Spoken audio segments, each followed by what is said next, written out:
Go. My name is Flexionary. Okay. Oh, my first question is, when did you first get involved with Poor Magazine? Okay, I got involved with Poor Magazine. I think I was about 18 years old. It was right after high school. The main reason, back then I started doing a little bit of spoken word, a little bit of poetry, and it was, I wanted to do a little more writing, and there was not a lot of outlets. And one time I ran into this ad on the Bayview newspaper, which is the only African American black newspaper here in the Bay Area. And so I seen an ad, and it was an ad by Poor Magazine, and they were talking about, do you want to publish your book, your poetry book, do a CD? And it was like hip hop, and so I was like, yeah, it caught my eye, because I'm a poet and artist, and I want to like express my art through music and to writing and poetry. How would you say Poor Magazine helps our community? That's a deep question. In so many levels.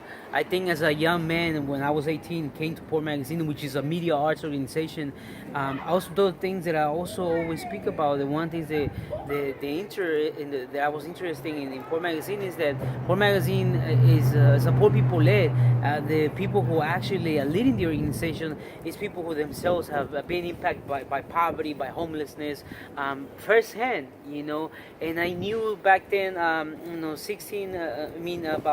10, 11 years ago, there was well-hearted organizations, but I couldn't relate to the people that were leading it or the work that we're doing. What was your living situation when you came here? So my living situation, so I'm a migrant from Michoacan, Mexico. I like to say and recognize that I come from the Purépecha people, which is the indigenous people of Michoacan. My family, again, like many families in Mexico, had to leave because of lack of economic opportunity, for the lack of jobs. And so we migrated in here to Oakland because we already had a sister here. And so we cramped ourselves in a little studio, and my mom worked like 2-3 jobs, to support 6 of us. I come from a family of 11. So yeah, that's how I got here to Oakland. Overall, what do you think the project Homefulness will do for our community?